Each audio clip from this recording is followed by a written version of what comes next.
semuanya, kembali lagi bersama saya di Kimia Asik. Kali ini kita akan belajar tentang sistem periodik unsur. Sebelumnya cermati gambar ini dulu ya. Nah, seperti yang kita tahu, di perpustakaan terdapat banyak buku yang tersusun rapi. Di situ dikelompokkan berdasarkan jenis-jenisnya. Misalnya ada ensiklopedi, buku musik, kemudian ada buku pelajaran, ada komik, dan sebagainya. Kira-kira apa sih tujuan pengelompokan itu?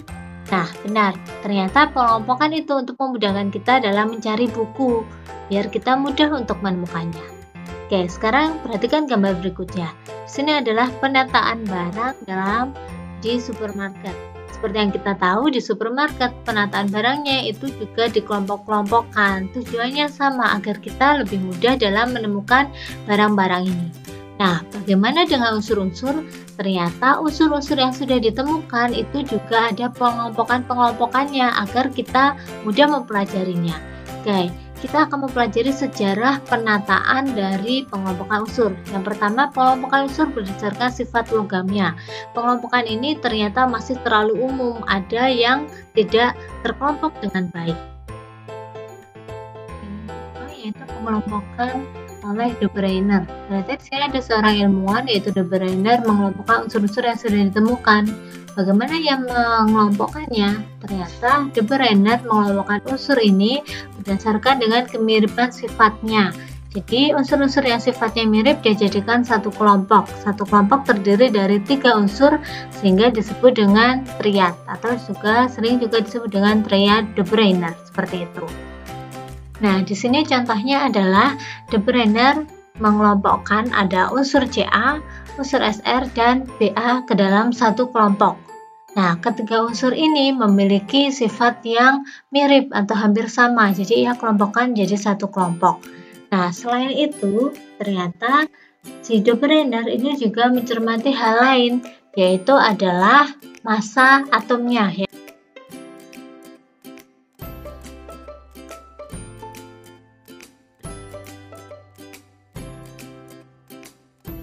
Dia ternyata menemukan bahwa massa unsur yang di tengah, yaitu dalam hal ini Sr, diperoleh dari massa unsur yang di tepi, yaitu unsur Ca dan Ba yang dirata-rata, seperti itu. Nah, jadi massa Ca40 ditambah dengan massa Ba137 dibagi 2 menjadi rata-ratanya, yaitu merupakan massa dari unsur Sr, seperti itu.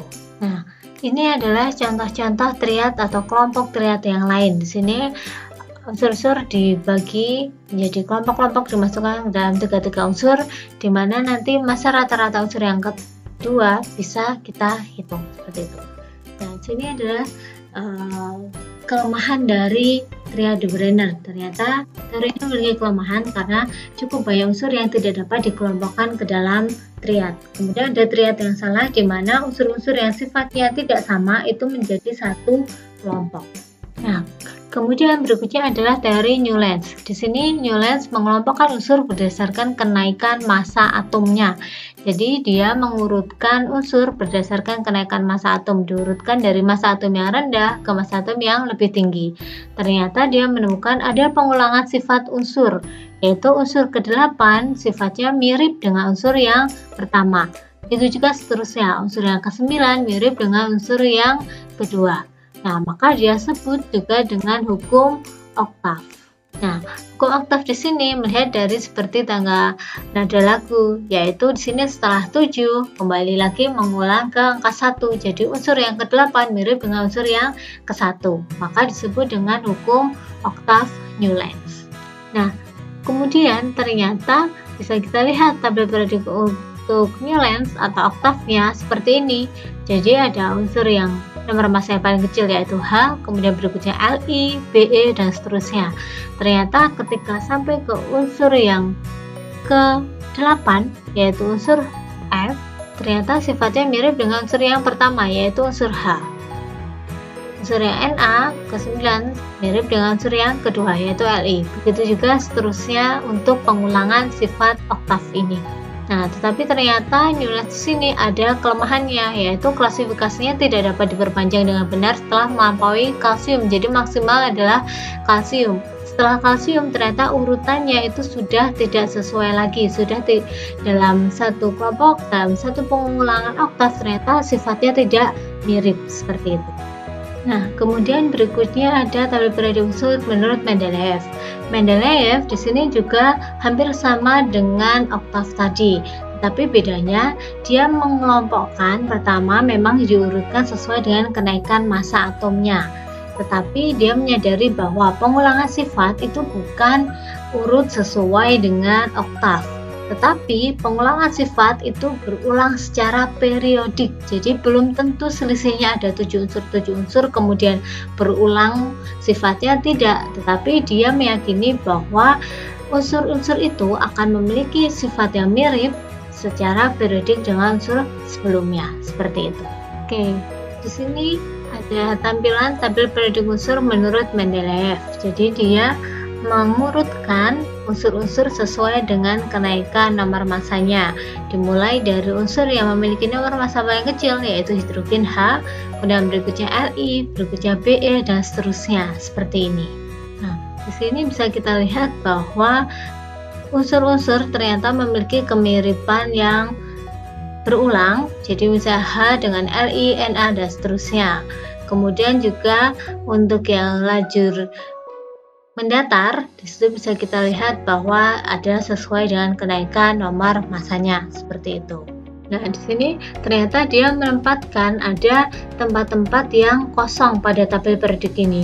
Nah, dia mengosongi tempat ini karena di situ saat itu belum ada unsur yang sifatnya mirip dengan unsur sebelumnya.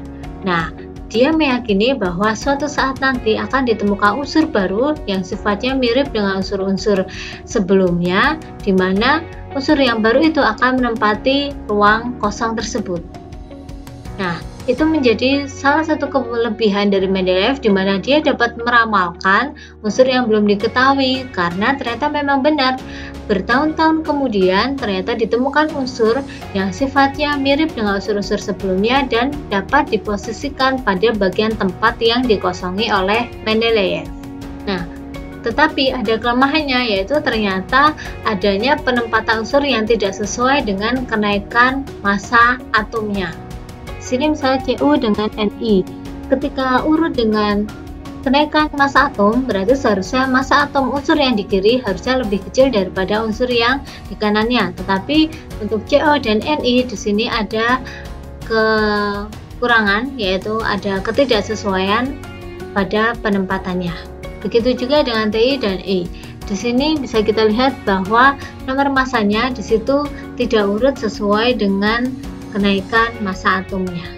Nah, kemudian berikutnya yang terakhir adalah sistem periodik unsur modern menurut Moseley. Nah, di sini adalah tatanan sistem periodik unsur yang kita pakai sampai sekarang.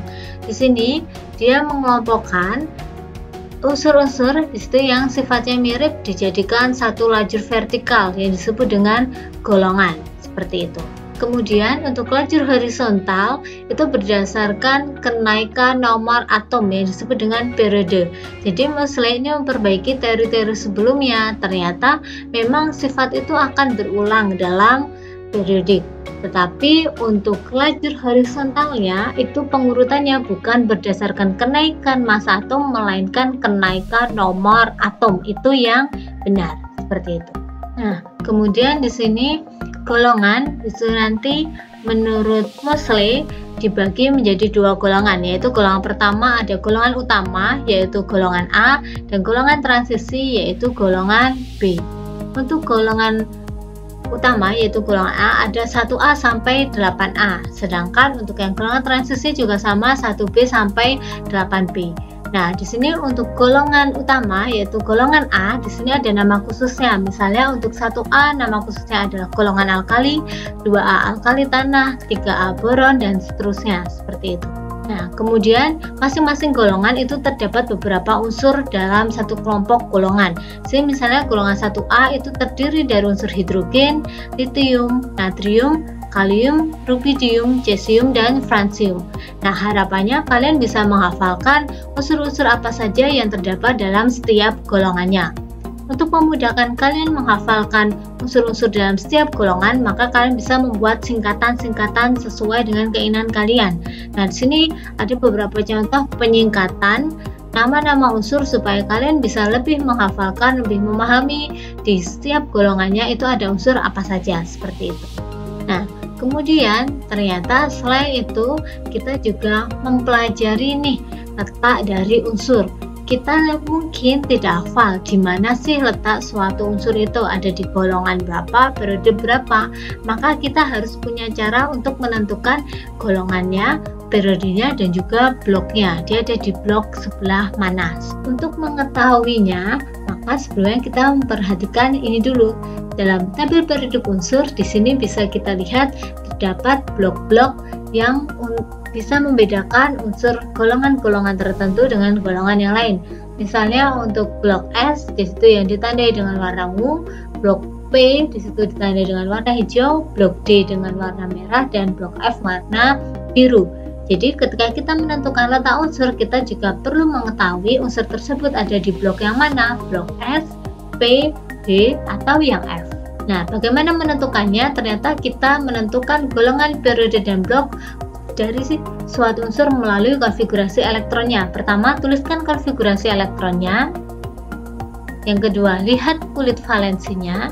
Yang ketiga, kita perlu mencermati bahwa ternyata elektron valensi itu menunjukkan golongannya, nomor kulit menunjukkan periodenya, dan subkulit terakhir menunjukkan dia berada di blok apa, seperti itu.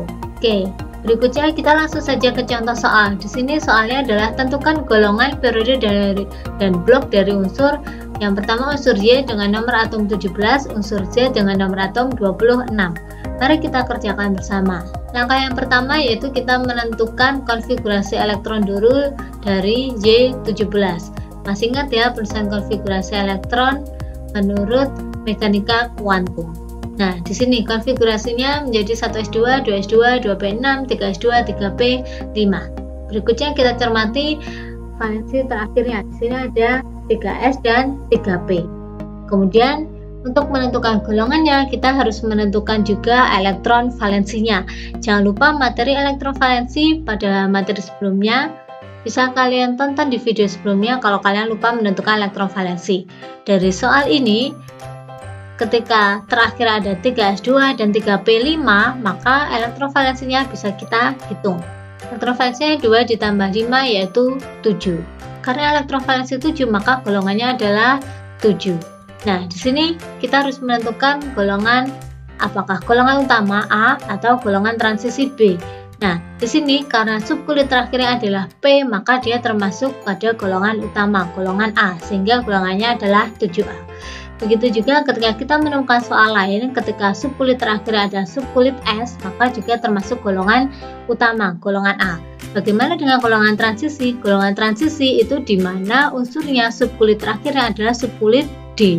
Nah, kemudian berikutnya kita cermati dari kulit terakhirnya. Di sini kulit terakhirnya adalah 3. Kulit terakhir ini ternyata menentukan periodenya. Karena kulit 3, maka periodenya adalah 3. Jadi kalian bisa cermati angka paling besar. Kemudian kita sekarang menentukan bloknya. Untuk blok, kalian bisa mencermati subkulit terakhir dari unsur tersebut, yaitu adalah P. Ketika subkulit terakhirnya P, maka unsur tersebut terletak pada blok P. Maka unsur Y di sini dia terletak pada golongan 7A, periode 3 dan P. Oke, berikutnya di sini untuk unsur Z26 konfigurasi elektronnya adalah 1s2, 2s2, 2p6, 3s2, 3p6, 4s2, 3d6. Nah, kemudian kita memperhatikan di sini kulit valensinya yaitu 4s dan 3d.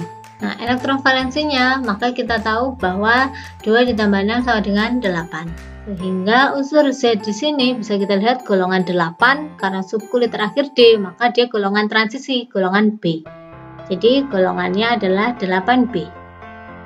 Kemudian untuk periode kita bisa melihat dari kulit terakhirnya. Nah, kulit terakhir di sini bisa kita lihat angka kulit yang paling besar yaitu 4. Maka unsur Z terletak pada periode 4. Nah, Kemudian untuk bloknya, karena subkulit terakhirnya adalah D, maka unsur Z terdapat pada blok D, seperti ini. Oke, untuk berikutnya di sini yang perlu kalian perhatikan adalah dalam menentukan golongan transisi, yaitu golongan B. Untuk menentukan golongannya, kalian harus hati-hati dalam mencermati elektron valensi. Ketika kalian memperhatikan tabel di sini, terlihat pada baris pertama sampai pada baris kelima, di sini tidak ada masalah karena ketika kita jumlahkan pangkatnya 2 ditambah 1 sama dengan 3, maka masuk ke golongan 3B. 2 tambah 2, 4B, 2 tambah 3, 5B, 1 tambah 5, 6B, 2 tambah 5, 7B. Tetapi hati-hati ketika pada baris berikutnya ada pangkat 2, kemudian D-nya ada pangkat 6, pangkat 7, pangkat 8, ternyata tetap masuk ke golongan 8B, seperti itu. Oke, demikian penjelasan saya tentang sistem periodik unsur beserta penentuan letak unsur.